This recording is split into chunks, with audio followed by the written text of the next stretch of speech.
রাহু আত-তারগিব।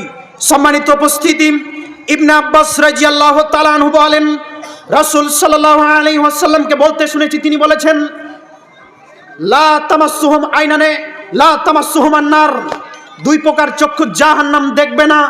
জাহান্নাম যাওয়া তো বহু দূরের কথা, তার এক নম্বর চক্ষু হলো যেই চক্ষু আইনুন বাকাত মিন খাশিয়াতিল্লাহ, আল্লাহর ভয়ে কাঁদে।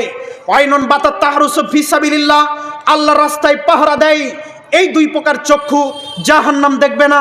হাদিস তিরমিজি এবং রাহু আত-তারগিবের। সম্মানিত উপস্থিতি, একটি হাদিস লক্ষ্য করুন। এই হাদিস বলে আমি আলোচনা শেষ করে দিব। মুআবিয়া ইবনে হায়দা রাদিয়াল্লাহু তাআলা আনহু বলেন, রাসূল সাল্লাল্লাহু আলাইহি ওয়াসাল্লাম বলেছেন, সালাসাতুন লা তারা আইনুহুমুন নার। আল্লাহকে কোনো মানুষ যদি তিনটি কাজ করে চলে, তাহলে ও জাহান্নামে যাবে না। জাহান্নাম কেমন জিনিস চোখে দেখবে না। আশ্চর্য! তিনটি কথা কি?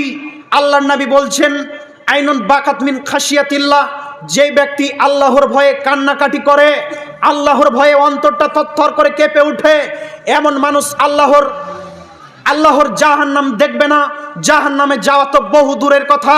দুই, আইনুন হারাসাত ফি সাবিলিল্লাহ, যেই মানুষ আল্লাহর রাস্তায় পাহারা দিবে। তিন, আইনুন কাফাতান মাহারিমিল্লাহ, যেই মানুষ হারাম বস্তু দেখে চক্ষুকে নিচু করবে। যুবক ভাই, হারাম বস্তু থেকে দেখে চক্ষু নিচু করা মানে এই রাস্তা দিয়ে একটা বেগানা নারী হেঁটে চলে যাচ্ছে, কত নারী হেঁটে যাচ্ছে, তোমার জন্য দেখা বৈধ না অবৈধ? অবৈধ। এখন যদি তুমি মনে করো যে তাকে দেখবো, চক্ষু ঠান্ডা করব, তাহলে জাহান্নামে যাবে, জান্নাতে আর সুযোগ হবে না। যদি তুমি চক্ষু ডাউন করতে পারো, চক্ষু যদি নিচু করতে পারো, তাহলে তোমার থাকার জায়গা জান্নাত ইনশাল্লাহ, আল্লাহ চাইলে। সম্মানিত দিনী ভাই, যুবক ভাইরা আজকে হেদায়েত পাবে কিভাবে? এই জাতির যারা বক্তা আছে তারা বলছে বাংলাদেশের মাটি থেকেই বেশি ভেসে আসে কথাগুলো। আল্লাহ দুই চক্ষু দিয়েছেন সুন্দর জিনিস দেখার জন্য, অতএব একটা যুবক একটা সুন্দর নারীকে দুই চোখ দিয়ে দেখলে কি ক্ষতি হবে? শুনেছেন কি কথা আপনারা? হ্যাঁ, দুই চোখ আল্লাহ দিয়েছেন সুন্দর জিনিস দেখার জন্য, তাই তিনি বলছেন দেখো, কোনো সমস্যা নেই। জারির ইবনে আব্দুল্লাহ রাদিয়াল্লাহু তাআলা আনহু বললেন, আল্লাহর নবী, আর নাজরাতিল ফাজাতি, হঠাৎ যদি কোনো নারীকে দেখে ফেলি, হঠাৎ যদি কোনো নারীকে বেগানা দেখে ফেলি, তাহলে কি করবো আল্লাহর নবী? তখন আল্লাহর নবী বলছেন, আন আসরিফা বাসারি, চক্ষুকে ফিরিয়ে নাও, চক্ষুকে ফিরিয়ে নাও। চক্ষুকে ফিরিয়ে নেওয়ার জন্য আল্লাহর নবী আদেশ করলেন সাহাবীগণকে।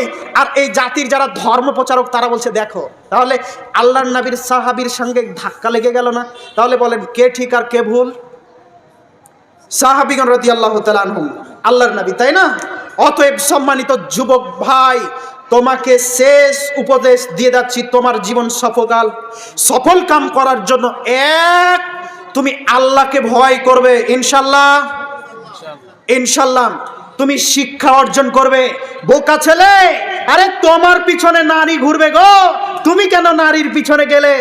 অর্থ ক্ষমতা আল্লাহ তোমার হাতে দিয়েছেন, তোমাকে শক্তি দিয়েছেন। আল্লাহ বলছেন, আর রিজালু কাওয়ামুনা আলান নিসা, তোমার অধীনে হলো নারী। আর তুমি কিভাবে বুঝলে যে ওই হাই স্কুলের গেটের সামনে দাঁড়িয়ে থাকতে হবে, নারীর পিছনে ঘুরতে হবে? হতেই পারে না। তুমি জিন্দেগিতে কোনোদিন নারীকে ধরতে পারবে না। যদি তুমি নারীর পিছনে দৌড়াও, যেমন করে প্রজাপতির পিছনে যদি মানুষ দৌড়ায়, তাহলে প্রজাপতি ধরতে পারবে যুবক ভাই? পারবে না। ফুলের চাষ যদি বাড়িতে করে, প্রজাপতি এমনি আসবে না? তুমি যদি নিজেকে ইস্টাবলিশড করে জনগণকে দেখাতে পারো, জাতিকে দেখাতে পারো, তাহলে মেয়ের বাপ তোমার দ্বারে এসে কড়া নাড়বে, ও যুবক তুমি আমার মেয়েকে বিয়ে করবা? কথা বুঝেননি মনে হয়। অতএব আল্লাহকে ভয় করবা, আল্লাহকে ভয় করে জীবনযাপন করবা। কোনোদিন কোনো অবস্থাতে কোনো নারীর দিকে তাকাবা না ইনশাল্লাহ। আর যদি তাকাও, তাহলে বিচারের মাঠে আল্লাহ তাআলা তোমাকে ছাড়বে না।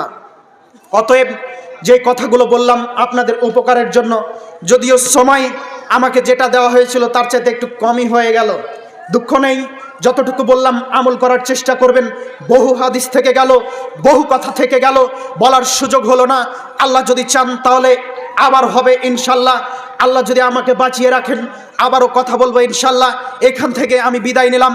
সকলেই আল্লাহকে ভয় করে আল্লাহকে যথাযথ বুঝে জীবনযাপন করবেন, সংসারে অশান্তি থাকবে না, সমাজে অশান্তি থাকবে না, দেশে অশান্তি থাকবে না ইনশাল্লাহ। আমি আল্লাহর উপরে ভরসা করে আশাবাদী। অতএব সম্মানিত দিনী ভাই, তুমি খুব বেশি ইস্টাবলিশ হওয়ার চেষ্টা করো। আমার অনুরোধ, তুমি তোমার জীবনকে সেটেল করো।